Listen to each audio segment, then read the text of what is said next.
consciência ou razão, liberdade e responsabilidade definem a figura de um agente ético. Sem esses três elementos, o sujeito em ação pode ser tudo o que a gente queira. Ele não é um sujeito ético.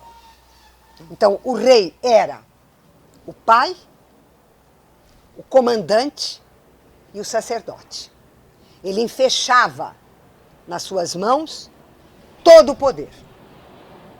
E é isso que a invenção da política desmancha. A política vai nascer para separar essas formas de autoridade.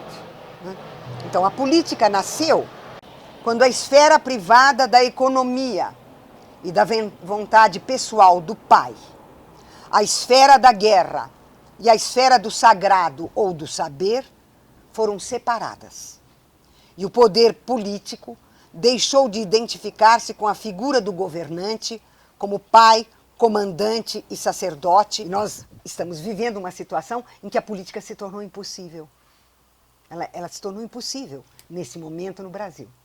É como se todos os elementos do mundo imperial tivessem aqui. O boi, portanto, a economia e o chefe de família. A bala, portanto, o comandante, o chefe militar, e a Bíblia, o domínio do sagrado. A violência policial é apenas mais um caso de despotismo que estrutura toda a nossa sociedade. Ou seja, a violência policial não é uma exceção escandalosa, mas é parte da regra da sociabilidade brasileira, que opera com o encolhimento do espaço público e o alargamento do espaço privado. Portanto, o encolhimento do espaço da lei e do direito e o alargamento do espaço do interesse e do privilégio. Eu vou encerrar com uma colocação feita por um jovem de 17 anos no século XVI, na França, chamado Étienne de la Boétie, que escreveu um texto, um ensaio, que ficou conhecido com o nome de O Discurso contra a Servidão Voluntária. E o La Boétie pergunta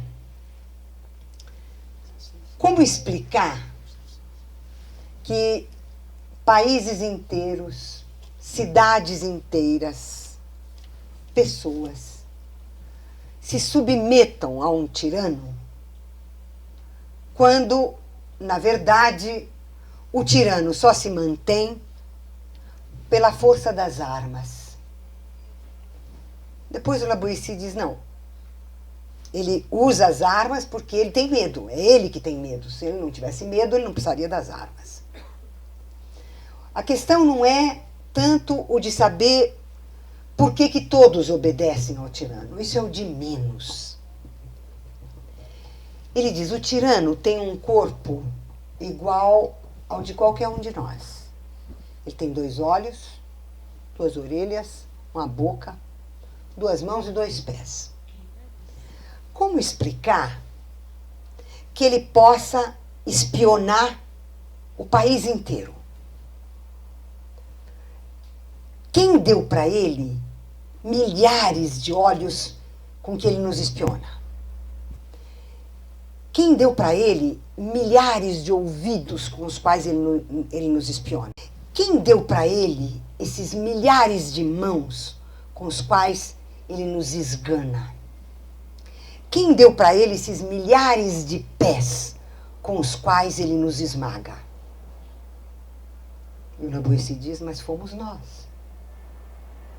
Os 1000 olhos do tirano, ele recebeu de nós. Os 1000 ouvidos do tirano, ele recebeu de nós. As 1000 mãos do tirano, ele recebeu de nós. Os 1000 pés que ele tem, ele recebeu de nós. Derrubar um tirano não significa que eu tenha que lutar contra ele. Eu derrubo um tirano se eu não der para ele aquilo que ele está pedindo. Se eu não der para ele os meus olhos, os meus ouvidos, as minhas mãos, os meus pés, a minha boca, meu coração e meu pensamento. Contra a servidão voluntária.